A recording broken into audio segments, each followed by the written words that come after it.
Hello and welcome to the Daily Politics. Russia risks becoming a pariah state. The head of the security service MI5 condemns Putin's government for the Salisbury chemical attack, intervention in Syria and interference in Western elections.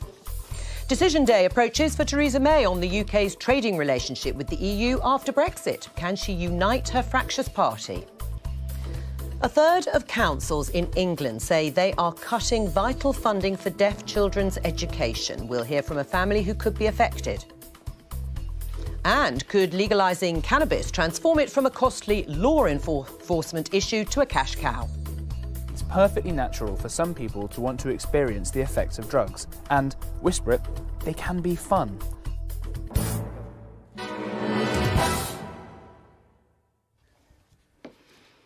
All that in the next hour, and with us for the whole of the programme today, two has-beens who bring together Europe and culture. How rude. Who needs Eurovision? Former Europe Minister Labour MP Caroline Flint and former Culture Minister Conservative MP Ed Vaizey. Welcome to both of you. Thank you. First of all today, Brexit has dominated the weekend's agenda again as cabinet members and ministers took to the airwaves to discuss the future customs arrangement with the EU. A week after Boris Johnson labelled the customs partnership option crazy, Michael Gove appeared on Mar and had this to say when asked whether he agreed with the Foreign Secretary. You ask about Boris's comments on the new customs partnership. In the interview that Boris gave to the Daily Mail, he pointed out some of the flaws with the new customs partnership. And across government, across cabinet, there is agreement that neither of these two models is absolutely perfect. And with the new customs partnership, Boris pointed out that because it's novel, because no model like this exists, there have to be significant question marks over the deliverability of it on time. Well, that was Michael Gove. Let's talk to the two journalists. Good morning to both of you, or good afternoon now, and it's still sunny. Jessica Elgott and Christopher Hope. Who said what at the weekend, Jessica? So the first person out of the traps on Sunday was Michael Gove, and he was asked about, as he said in your introduction, this idea that the customs partnership might be crazy, as Boris Johnson said. And he didn't disagree. He said that he thought that the customs partnership had some serious flaws, but he's also said that all cabinet members agreed that there were flaws in both the different customs union proposals that there were on the table. But he also said something else quite interesting, which is that about the max FAC option, the technological option for dealing with the border, that he wouldn't think it was worth delaying Brexit or delaying the transition period in order for that new technology to come into force on the border. That's something that some Tory MPs have suggested could be an option. So that was quite interesting to hear him talk about the flaws on both sides, but he certainly was more critical of the other option, the customs partnership one. So does it change anything? Where are we now, Chris? Well, I think we're still heading towards a hybrid option, a third way, if you like. I'm sure the Guardian might agree with that. Some combination of the new customs partnership and this max FAC model, which will allow no one to resign. Don't forget, you've got these two entrenched positions. Philip Hammond in favour of the NCP, the new customs partnership. On the other side, you've got Boris Johnson and Michael Gove this weekend coming out for the max FAC option. And you've got Damien Green saying we need to have a longer transition period after 2020 to get the whole thing in order. I think it's going to be that's what she wants to get to. Theresa May is going to build a consensus and try and they'll come out with some third model which will allow everyone to save face and move on into the June Council when all this must be decided. Right, Jessica, do you agree there'll be consensus, there won't be any resignations, that somehow everybody will be brought on board and get behind one agreement? I think I think it's the most likely option, but at the moment the Prime Minister's strategy just seems to be to keep putting off that moment where she comes up with whatever solution that might be. I think one of the interesting people to watch that has been over the sort of past 24 hours has been the Health Secretary, Jeremy Hunt. He's not part of this inner Brexit war cabinet, if you like, but he came out on Sunday saying, he was asked if he was one of 12 cabinet ministers prepared to block the customs partnership options, and he said that the person that he was backing was the Prime Minister, and we understand that her preferred option is the customs partnership. So, and also then he came out again today and said, it was asked about whether Boris Johnson should perhaps keep his opinions to himself a bit more, or at least just keep them around the cabinet table rather than in the newspapers. And he suggested that he agreed with that analysis. So it'll be interesting to see how much influence other cabinet ministers start having to have on this debate. Well, and that's the cabinet, and I never thought I'd hear myself talk about customs partnership and customs arrangements in so much detail over so many months, but there you go.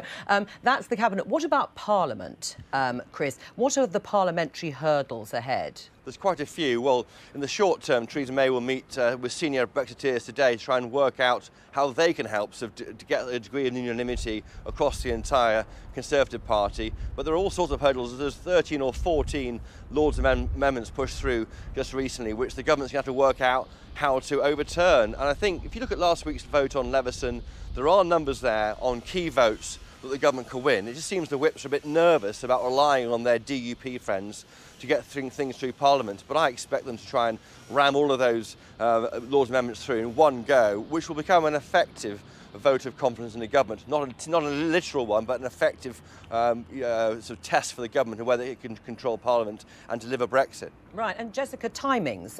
Everybody talks about the clock ticking, or Michel Barnier particularly talks about the clock ticking. I mean, is there any sense that that timetable is going to be bust? Well, there is certainly an awful lot of time-dependent legislation that the government needs to get through, not just to get a decision before this June council, but also before MPs have to vote on the final on the final deal. So there's there's lots of different things like the immigration bill, the EU withdrawal bill, which is the one that Chris was talking about, the trade bill, the customs bill. All of these have potentially significant hurdles from Remain backing MPs on both sides, including the Labour front bench, which the Prime Minister is going to have to overcome. So there's many more parliamentary battles to come before the final deal is sealed. Jessica and Chris, thank you both very much. Well, talking about Parliament, this morning in Essex there was a cross-party bid to prevent a hard Brexit as David Miliband, Nicky Morgan and Nick Clegg banded together to urge Parliament against such a thing. Nick Clegg joins us now with an interesting backdrop.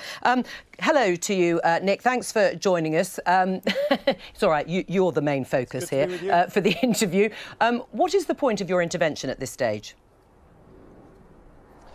Well, I think because the government itself, as you've just been discussing, is in such a state of internal gridlock, given that the clock is ticking, we really are now reaching the kind of final stages of the Article 50 negotiations, and given the absence of any strategic direction for the country, I think Nicky and David Miliband and myself all felt that it was worthwhile on a cross-party basis to signal loud and clear that MPs in the crucial months ahead, because all the key votes will come to the fore in the coming months, really should put country before party. These are very unusual votes, the likes of which I certainly cannot remember in the time I've been in politics, because they will have such a determining effect on so many aspects of our nation's life for years and years ahead. So I think the message really was to seek to embolden folk to put country before party. Right. Do you think they need your help and assistance to do that, Nick Clegg? I mean, what's the sort of best case scenario in your view in terms of Parliament's actions? Well, if you ask me personally, I think this is becoming so contorted and the divisions are becoming so great and the technical complexities are becoming so intractable that in the end the best thing to do will be to have a people's vote on the final deal and let the people decide, not the politicians. That would be, in answer to your question, in my view, the best outcome in the end. But in the meantime, MPs need to discharge their duties, scrutinise what the government puts before them, and there's an immense amount of sort of pressure for MPs to do what the whips tell them to do, what, I don't know, whatever the most vituperative newspapers tell them to do. And I think our message is, look, just take a calm look at the things before you and make sure that you put your constituents first and act with your conscience and act in the nation's interest, not in the interests of the political parties. Because, as you know, the two major political parties are in the very strange situation of having two leaderships in Theresa May and Jeremy Corbyn, who don't really seem to know whether they're coming or going on this most vital of issues. Yeah, but why should anyone listen to you, Nick Clegg, with the deepest of respect? Parliamentarians know what their job is, and they're there to represent their constituents and obviously execute their own personal views, no doubt, when it comes to this issue. Why listen to you? Well, they don't need to. No one. It's a free country. I can speak when I wish to, and people can block up their ears when they wish to. It's not a question of whether people have to listen. No, they can listen whether they want to or not. But David Miliband, myself and Nicky Morgan, if from different points of view, have a fair amount of experience in and out of government over quite some time, and all of us feel very strongly, if from different political traditions, that this is being very badly mishandled by the government, very badly mishandled by the principal party of opposition. Frankly, people like me or David Miliband, I suspect Nicky Morgan, she's being an MP, is in a different situation, wouldn't really feel inclined to speak out if there was any meaningful leadership being exercised by the leaders of the Conservative and Labour parties at the moment. But in the absence of that, because there's this great void now in British politics, I think we're just expressing our opinions about what should happen next, but whether people listen or not is entirely up to them. I mean, what makes you think that this intervention will work? I mean, surely you've come together on the basis that you think it will have an impact on parliamentarians. I mean, if you remember during the referendum campaign, in fact, I think we can show our viewers a picture of George Osborne, Ed Balls and Vince Cable doing something very similar. And, of course, it didn't work. Vince Cable and Ed Balls weren't MPs then either, a little like you and David Miliband. George Osborne obviously was. So there's no evidence it worked then. Why would it work now? Well, look, I mean, we're not silly. I don't think that one event in Raynham on a Monday morning is going to change British politics, for heaven's sake. We just think that there is an important point to be made on a cross-party basis, that in the absence of leadership from either Jeremy Corbyn and Theresa May, in the absence of any strategic direction from the government, in the absence of any sense of momentum in these crucial talks, and in the absence of any clarity about what the long-term future of our country is, we felt like coming together and saying, look, if no one else is going to make any decisions, then MPs will have to grasp this with both hands, act in good conscience about what they think is right for the country in the long term, ignore the short-term pressures from their whips, ignore the short-term hysteria from the newspapers, do what you think is right. It's incidentally the same reason why John Major has separately, and in my view rightly, said that in an ideal world, these things should be the subject of a free vote in Parliament. Nick Clegg, thank you very much. Well, the Conservative MEP and long-standing Brexit campaigner Daniel Hannan is here with us in the studio. Just before I come to you, do you welcome that intervention from Nick Clegg, David Miliband and Nicky Morgan? No, I mean, not particularly. I not? I like Nick Clegg a lot. I don't really know David Miliband. I love Nicky Morgan, obviously, but I think the tone of your questioning, there was a subtext of, talk about has-beens.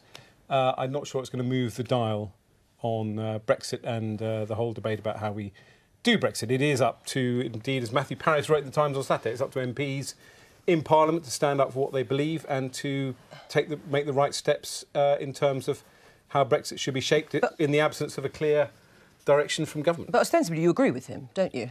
Well, I mean, I agree that, I don't know what exactly he's proposing. I've made it quite clear that there are certain issues like the customs union that I think we need to have a proper debate on. I'm sure when Daniel speaks, we'll get our teeth into how Brexit is going to emerge. For me, I want a Brexit that doesn't cost jobs and doesn't harm the economy as little as possible. Right. How do you think the Brexit process is going, Dan? Well, first of all, I mean, let's all agree that Nick is right that MPs should put their country first, and if they don't do that, they will be asking themselves some hard questions about why they're MPs. So we're all trying to get the best outcome here. Let's take that as read. How do we maximise the opportunities now? Well, actually, it's a fairly technical issue before us. How do we have the most frictionless trade with the EU while allowing us to take advantage of the growing markets further afield, which will account for 90% of the growth in this sector? Do you think the customs partnership is the answer?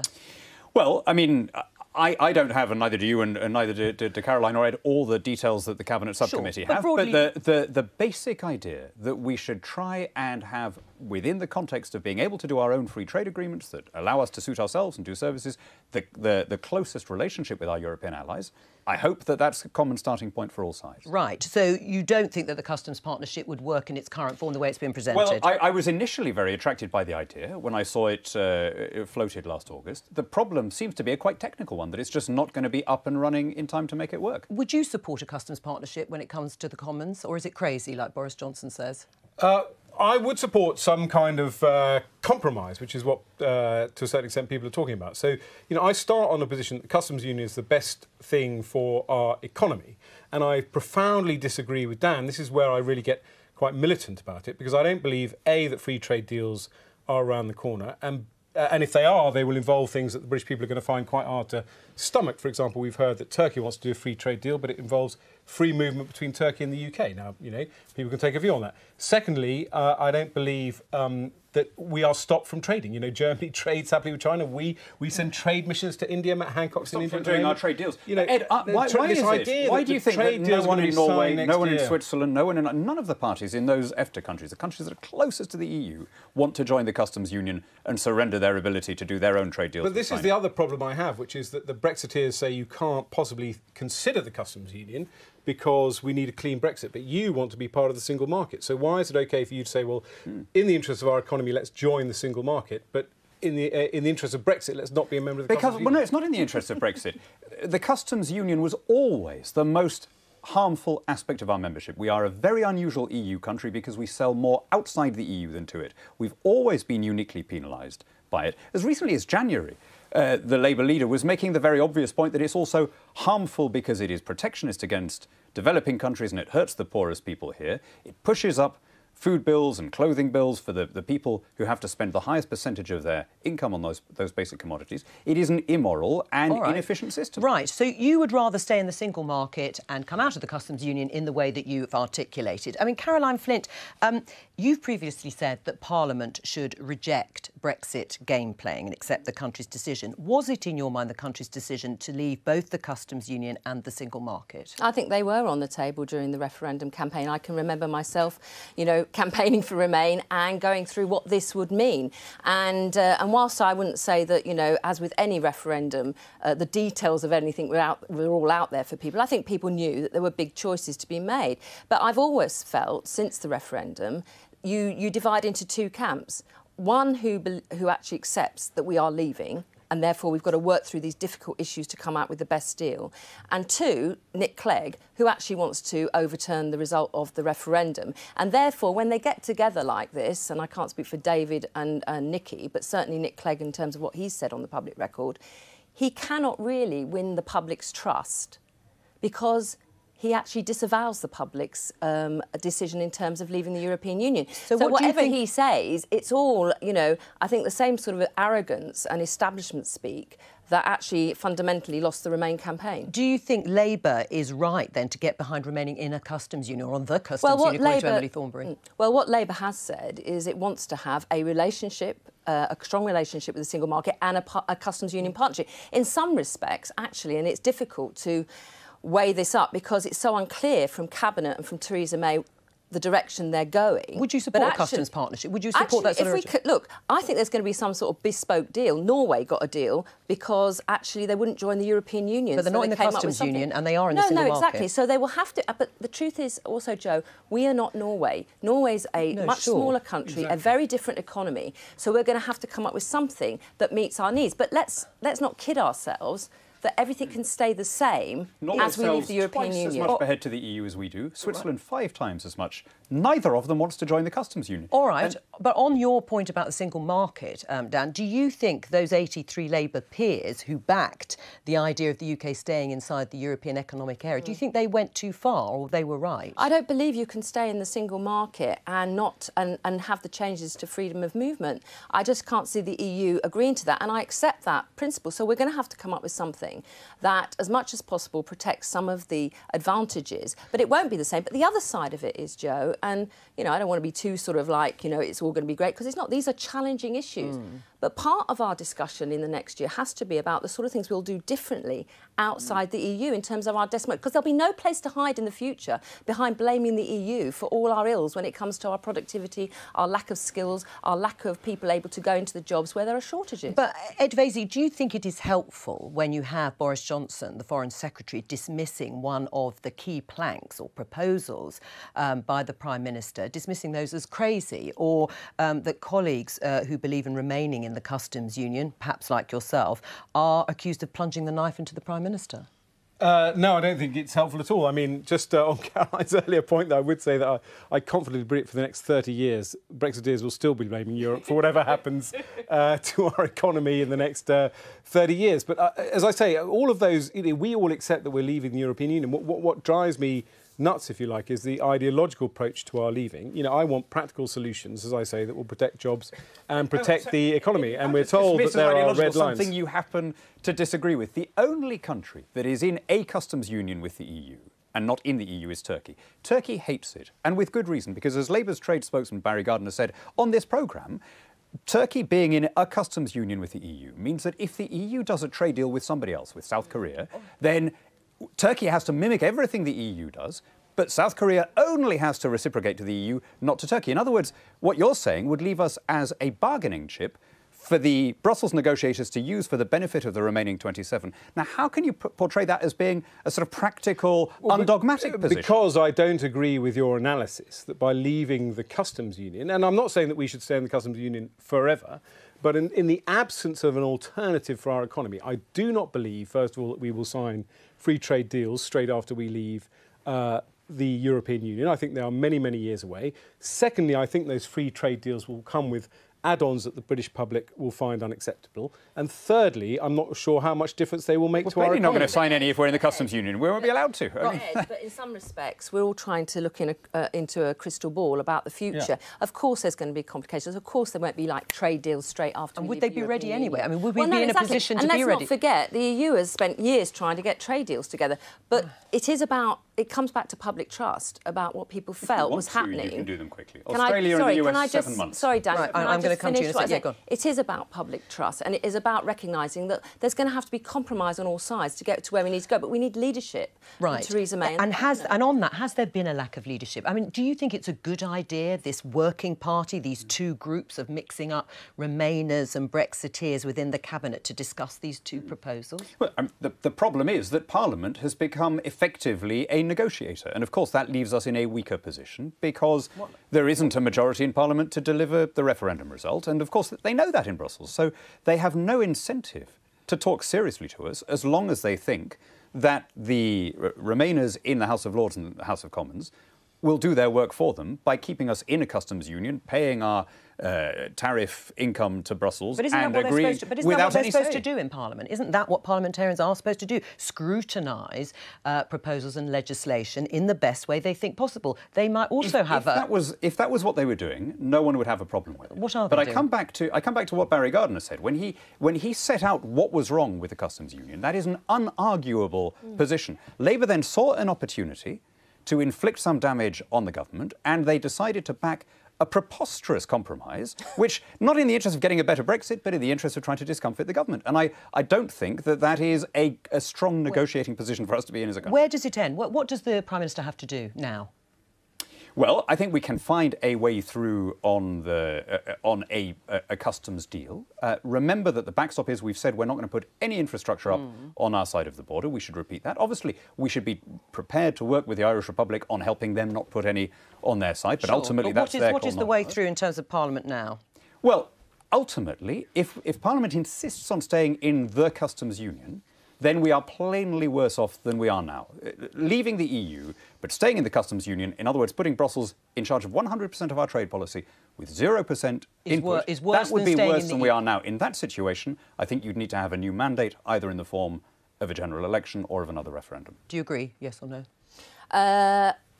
No, I think there will be a arrangement that comes to that is unique to the UK and the EU. Do you think in the end that she's going to have to go to the country, or she's going to have to somehow put forward a challenge to back her? No, I don't think that's not in my thinking that we would have an election or a referendum, but it is in my thinking that Theresa May is perfectly capable of putting forward what she believes is the right form of Brexit and asking Parliament to vote on it. All right, thank you very much, Dan Hannan.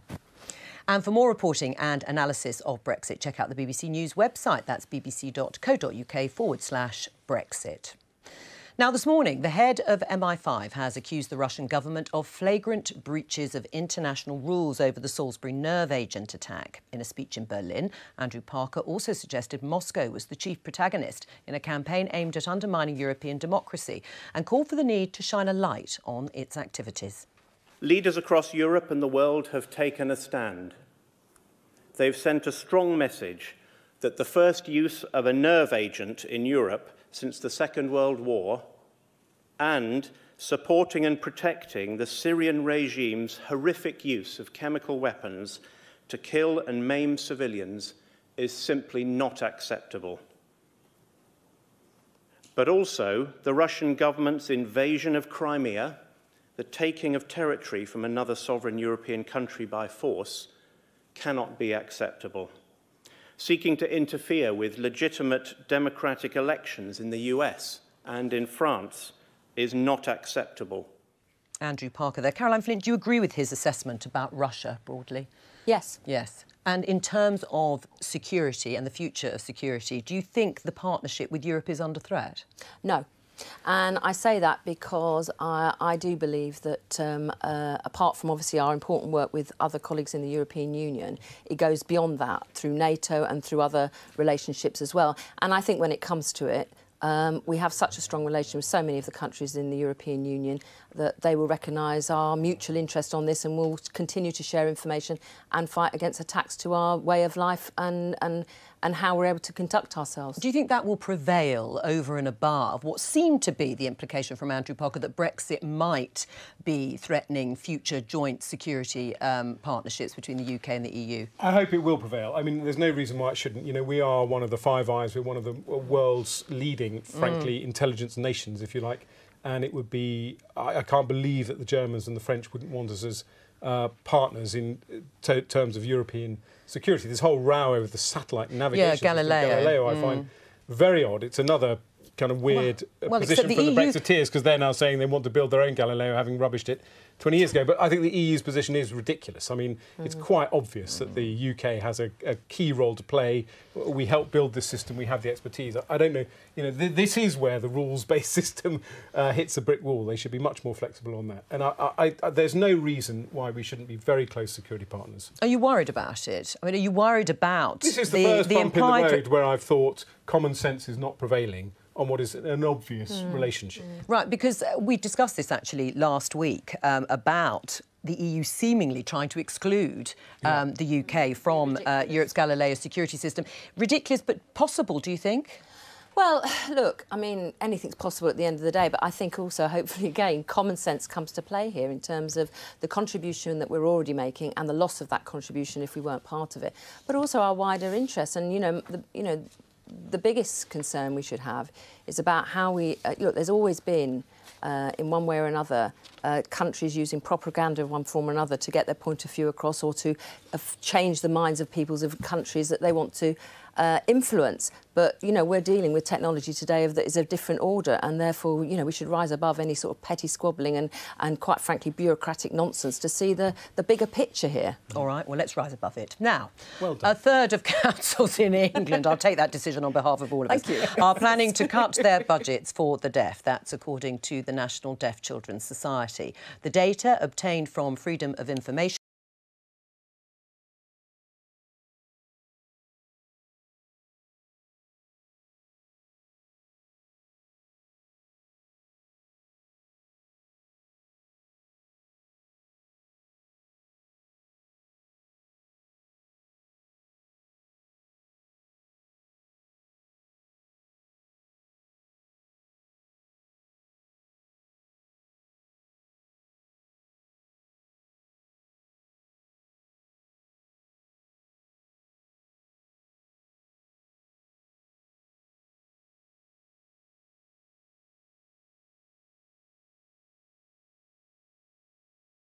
like any other 4-year-old, really.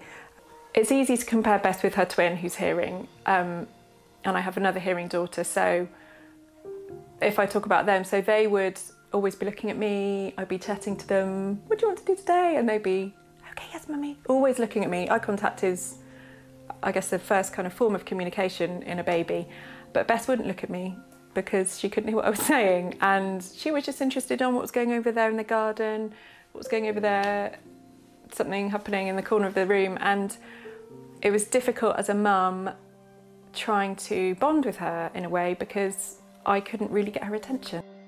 Bess, why are you drawing the tree? Why? Why? not having a teacher of the deaf would be inconceivable for any family, because they are educators. They are a specialist support service, which nurseries and mainstream schools do not have. Which leaves? I know. This one. This one. I don't think I could have gone through this journey of Bess being deaf without that. It's been such a positive thing. You know, the thought of that not being here for other families coming through the same journey that I've had, I just think it would, it'd be terrible if that was to go. It just couldn't. She's just a normal child, just like anyone else. She's got 2 sisters who are the same as her. Why should she not be able to achieve what they can achieve just because she can't hear as well as them? Juliet talking about her experiences with her daughter Bess, who is deaf. Bristol City Council has said it is currently reviewing how it runs by working with parents and support organisations to make sure they have a voice shaping the future of support for deaf children. They have taken the decision to halt the majority of savings proposals until that review has been carried out. Well, to discuss this, we're joined in the studio by Jo Campion. She's the Deputy Director of the National Deaf Children's Society. We did ask to speak to a minister from the Department for Education, but none was available. Jo, tell us what your research revealed.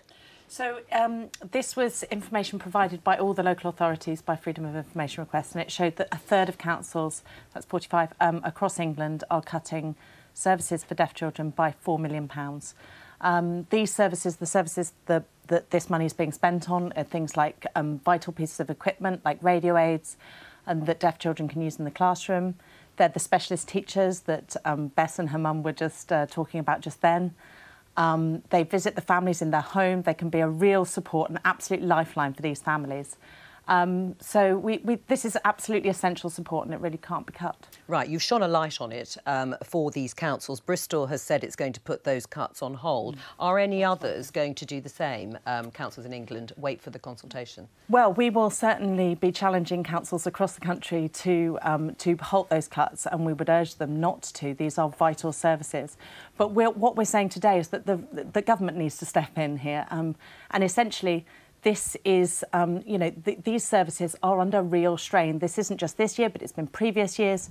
Time and time again, 1 in 10 specialist teachers have been lost in the last 4 years. The number of deaf children relying on those services has increased by 30% over the last 7 years. These services are at breaking point, and government needs to step in and say, this is about education, this is about children's futures, and these children deserve the best. What do you say, Advesi? Should the government step in? Well, I hope it will look very seriously at this. Look, I'm not a member of the government, so I'm not here to defend the government, and I think those services that you're talking about, and special needs services in particular, speaking as a constituency MP, are vitally important. And I think as a constituency MP, one of the things I find most frustrating is parents having to literally reinvent the wheel every time they want access to services. And you get the same cases coming year after year after year, and you would think that the process, particularly given the strain that some parents are under, would be as smooth as possible. Now, I'm not here to... We know about austerity, we know about the economy, but we also know that £50 million has been found for grammar school places. I was applauded yesterday after the sad death of the wonderful Tessa Jowell that £20 million has been found for brain cancer research, which I absolutely applaud. £4 million to support these vital services, I don't think is too much to ask, but I'm not in the government. But do you think the cuts have now, I mean, they really are cutting, councils will say, some services to the bone, and as a result, because there is huge and fierce competition for diminishing resources, and that deaf children could suffer as a result? Yeah, well, there's no secret to the fact that local authority budgets have been cut. There's also no secret to the fact, to a certain extent, that imaginative local authorities are able to adapt and come up with new ways of delivering services. So I wouldn't land all the problems at the government's door, nor would I say simply writing big cheques to local authorities is going to solve some of these issues. But on this particular issue, and particularly on special needs education, I'm a passionate supporter of the people who work in it and the parents who need to use those services. And in terms of what you're specifically lobbying for, I think you have a very strong case. I mean, the competition is hard for local authorities. Joe has obviously, and Juliet, have obviously put forward a very powerful, emotional case for these resources for deaf children. But there are, of course, as we know, many old people in need of social care. Is it right that authorities have to make that choice? I think local authorities are facing really difficult choices, and I mean, this example we have today, in some ways, is being played out across a whole number of specialist areas in which it's very difficult around, particularly, I would say, families with children, full stop, because obviously there's a huge debate, quite rightly, about we're living longer, we're getting older, what's your social care look like in the future? And local authorities are under huge pressure. They've raised their council tax, have been allowed to do that to raise some more income for that particular spending line. But quite often, I'm afraid, it's at the expense of other services. And what is difficult, I find, dealing with my constituency work, and I don't know if Jo feels this as well for the families she represents, is sometimes these things are presented as a review, transforming services, but parents just feel so cynical about that because ultimately it means them losing a very, very valuable service that their children need. And Jo, the government says the high needs budget for all pupils with special educational needs is at the highest on record at £6 billion a year. You won't think that's enough, presumably because there are more demands on that. The rise in demand has exceeded the rise in the funds going into the pot, and also essentially the extra money that was announced last week is not for frontline services. It's not for these specialist teachers. It's not getting to those people on the ground. I mean, the fact remains that we are being contacted by families whose specialist teachers are being made redundant, and we speak to those families every day, and they really are saying to us, you know, what is the government going to do about this? So we absolutely need to stop these cuts from happening. Jo Campion, thank you very much for coming in. Now, today the process begins of moving the US Embassy in Israel to Jerusalem, and it's certainly proven one of the most controversial acts of Donald Trump's foreign policy so far. Mr. Trump isn't attending the event himself, but will be represented by his daughter Ivanka. Well, our correspondent Tom Bateman is in Jerusalem. Tom, what is the mood there? Well, let's start, Jo, with the news from Gaza, because what we're hearing from the Ministry of Health there is that 18 people have now been killed in protests at the perimeter fence. Now, these protests have been escalating for the last 6 weeks or so, and today was always going to be a moment where the Palestinians wanted to show their displeasure at the events of today. But what we're hearing, as I say, is a significant number of deaths already, of people shot dead by Israeli troops. They include, according to health officials there, a 14-year-old boy and hundreds injured. Israel, of course, says it is trying to protect its fence there from what it says is an infiltration by violent rioters and to protect adjacent communities. But all of this somewhat overshadowing, I think, at the moment what is due to be for the people here a mood of celebration, as we're just a couple of hours away from the moments that we will have dignitaries both from Israel and from the US due to speak here, starting with the US Ambassador to Israel, David Friedman, as this ceremony gets underway. And of course, it coincides with the creation of the State of Israel in 1948, 70 years ago, what the Palestinians, of course, call the catastrophe. That's right. I'm having a few problems hearing your question, but I think you were talking about the fact that this is the 70th anniversary of the creation of the State of Israel. And that is why, for the Israelis here, this is something to be embraced. It has been warmly welcomed by them. But of course, for Palestinians, it is the reverse. It is the eve of what they mark as their Nakba, 70 years since what they see as their historical dispossession. And really, that is one reason why the Palestinians have vehemently objected to this, and there has been a collapse in diplomatic relations between the Trump administration and the internationally recognised Palestinian leadership. Tom, there in Jerusalem, thank you very much. Well, to discuss all of this, we're joined by Sarah Elliott. She's the chair of Republicans Overseas UK. Welcome to the programme. Your reaction, though, first of all, to the fact that obviously there have been protests in Gaza and it has resulted in a number of Palestinians being killed. I mean, that's obviously horrible. Death is never welcomed. But this is a move that's in the American interest, moving the embassy. It was voted on by the U.S. Congress over 20 years ago. And actually, every president from Clinton to Obama has campaigned on moving the embassy to Jerusalem. So it was just about time. Right, but how does the opening or the moving of the US Embassy to Jerusalem and declaring it the official capital of Israel help achieve a two-state solution with the Palestinians? Well, first off, it stabilizes that Israel's not going anywhere, that the state of Israel is here to stay, and that Jerusalem is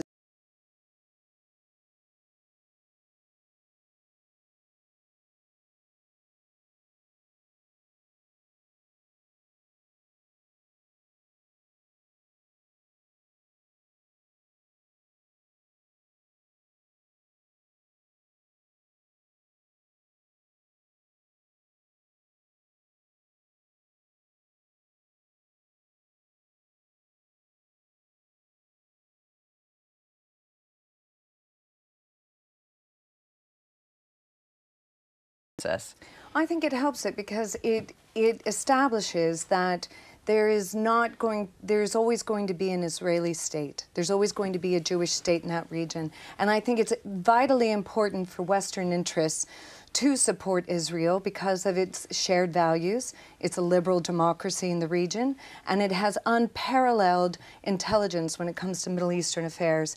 And we both have the same goal of not wanting to see a nuclear Iran. Right, why is Donald Trump not going for the opening, by the way? I'm not sure. Do you think he should have done? Well, I think there are a lot of things that have to be put into consideration when a president visits. Right. And so clearly they didn't think it was the wisest move. Right. I mean, in some ways, Caroline, if you look at the three key players in this, if you look at Mahmoud Abbas in the West Bank and you look at Benjamin Netanyahu and Donald Trump, all of them, despite what Netanyahu may say publicly, are in favour of some sort of peace process restarting. Do you think there's any chance that the three of them could make it happen in terms of starting the peace process again? Well, I'm forever an optimist, and I think what is difficult about this unilateral action by President Trump is, and it is a bit of a fudge, I have to say as well, because I think when he announced it, in terms of other things he was saying about recognising a two-state solution and all of that, that sort of got lost in this. But I think it's been unhelpful that he couldn't coupled more some proactive way in which he could bring those other two together to restart discussions. I don't think, to be honest, in the 70 years that Israel has existed, there's ever been any doubt that the United States of America back the state of Israel. And that goes for most countries in the world. But this is incredibly emotive. I understand it's very emotive to Israelis, Jewish Israelis, but it's unfortunate, I think, that it wasn't coupled. And he had an opportunity maybe to insert some other thoughts into this process, which he's missed. And by not turning up, well, I mean, I don't get that. Well, I think we also have to realise that President Trump represents the American interest here. And, you know, overwhelmingly Americans support Israel. That's not up for debate, is it? Right. I mean, nobody's questioning that. So that. if Israel has its parliament, Supreme Court and Prime Minister in Jerusalem, and they identify it actually for thousands upon thousands of years as its capital, why can't the United States then just recognise it? It just makes common sense, really. I mean, how provocative is this? It's a contested city, and it is extremely controversial in terms of the Palestinians and Israeli issue. We know how controversial President Trump is in his domestic policy. I mean, in foreign policy, I sort of stand back and look at him and think, you know, maybe there is something to this because obviously you've seen potentially action on North Korea. Now, by moving the embassy to West Jerusalem, which is undisputed, as it were, would be part of the Israel's part of Jerusalem once there is a two-state solution. He's not moved it anywhere controversial in that sense, and also ripping up the Iran deal in quite an interesting way. To a certain extent, he's done lots of things that Netanyahu wants.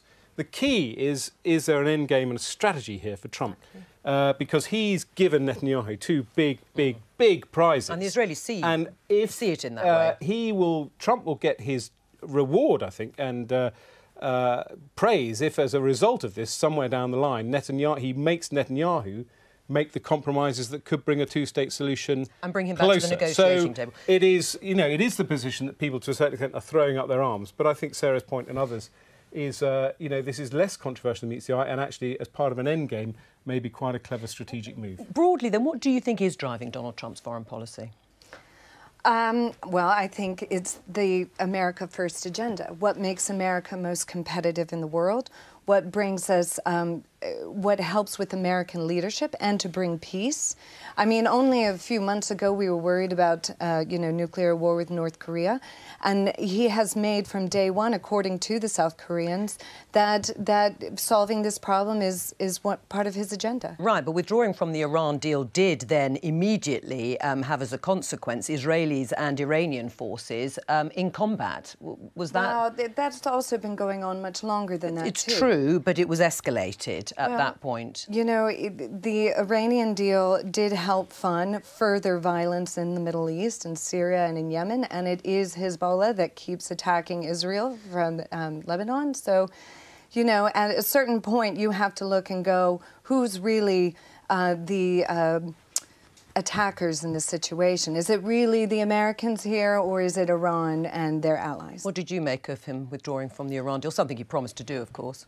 Well, I mean, he's trying to keep to, obviously, his election pledges, so I suppose that's part of the background for this. Who is he speaking to? He's not speaking to the rest of the world, he's speaking to his voter base. But I think, again, it's a sort of... I think in dealing with President Trump, one of the difficulties for us is that he is acting in a way we're not used to seeing. Whether you agree with him or not, we're not used to seeing this. Yeah. So, going back to Ed's point, if there's some underlying strategy behind this sort of rather...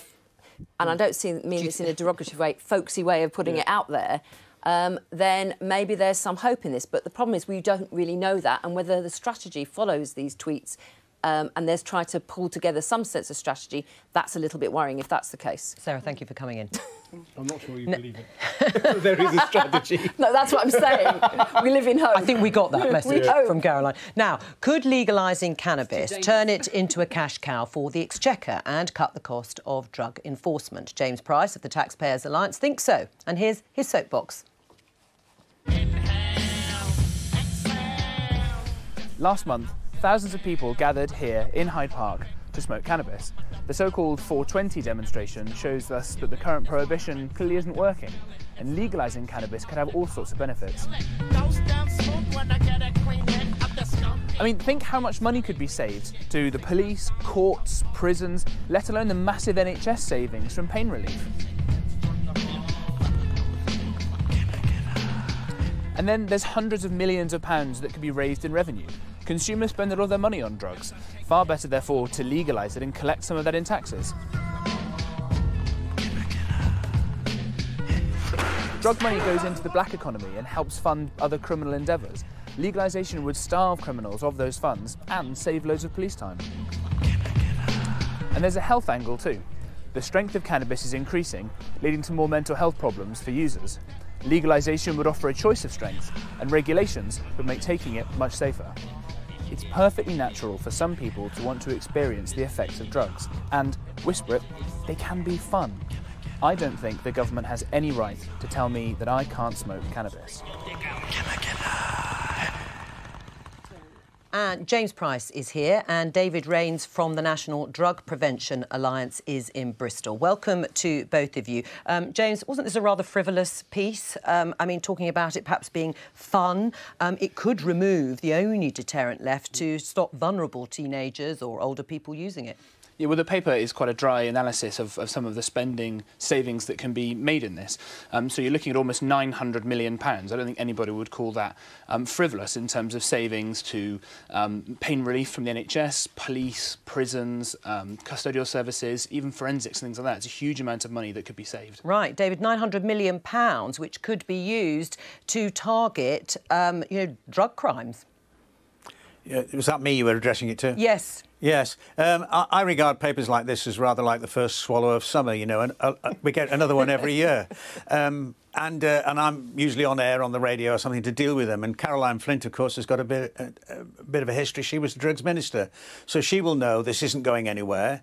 The Labour government declassified cannabis downwards, thought it had made a mistake because of Blair's feral youth, and reclassified it upwards.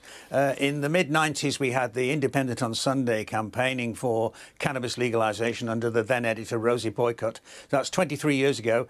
And the year before that, the first article I've been able to find was written on the teratogenic effects of cannabis, causing a disease called gastroschisis, which is babies being born with their large intestine outside their body. Now, the evidence for teratogenic effects, like thalidomide, is just growing, and it's actually horrendous. There's a paper about Hawaii, there's a paper about the Nunavut regions of Canada, there's a paper about Western Australia, and there's shortly to be paper submitted to the Journal of the Medical Association saying and describing this. So it isn't the time to talk about legalising cannabis, and we wouldn't do it just for the money anyway, even if the figures are accurate, which I doubt. Right. What do you say to that, James, listening to him? So a lot of the health problems are caused by the current prohibition laws, so the way that they are grown under high-intensity light and sort of hidden away from sight. That's why some of the active ingredients are getting much stronger. So the marijuana and the cannabis that was smoked perhaps in the 60s by hippies and things are a lot more mellow and a lot less strong than the stuff now, and properly regulating would actually massively help with those mental health problems. Right. I mean, David, drugs are cheaper, they're more widely available, people don't know what's in them, the quality of them. Wouldn't it be better to ensure the quality and safety of drugs that are used? If only it was that simple. I mean, cannabis is much stronger in tetrahydrocannabinol, which is the active psychoactive ingredient. That is true. It is much stronger in that. But there's another drug, CBD, in it, which is less. And it's the balance of the two that kept some of the harm away. The cannabis of the 60s and the 70s still caused teratogenic effects. It was still caused mental illness, and the cannabis now does. And far from this, I mean, this paper is so half-baked, it's ridiculous. Why is it half-baked, though? I mean, you've said that you say that this happens every year, and you've sort of seen everything. You've seen it, done it, and worn the T-shirt. But why does that mean that it's just not worth even looking at? Right, OK. I'm quoting from the Times article. The article, the researcher for it, said that legalisation could also be used to reduce the strength of cannabis. Well, because you legalise it and make it available through shops, that isn't going to take the criminal market away. Why would the criminal market stop? Right, well... For the criminality loves... Let James answer that. Well, the point is as well that you have...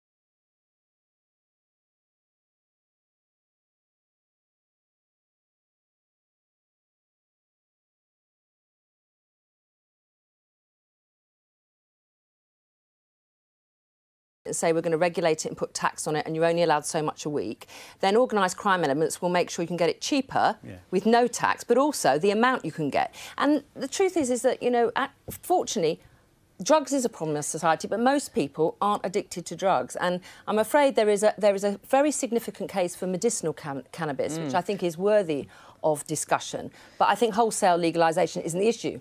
Right. In terms of medicinal use, Ed Vaizey, this is obviously a big discussion going on at the moment, but there is this rather bizarre situation where the drugs minister in the Conservative government, Victoria Atkins, has recused herself from policy decisions relating to cannabis because her husband, Paul Kenwood, operates Britain's largest cannabis farm.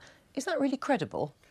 Well, I don't know anything more than I've read on the paper. I mean, there are legitimate uses. For example, hemp is used in building material. You can build buildings using... No, but it's about her being... should she really be given that sort of brief when she can't actually talk about it? Well, I thought the whole point is she didn't have the brief. That's what I understood. No, she has the brief. She's just recused herself from it. Oh, well, hasn't the brief gone to another minister? Anyway, we mustn't... I mean, I echo what...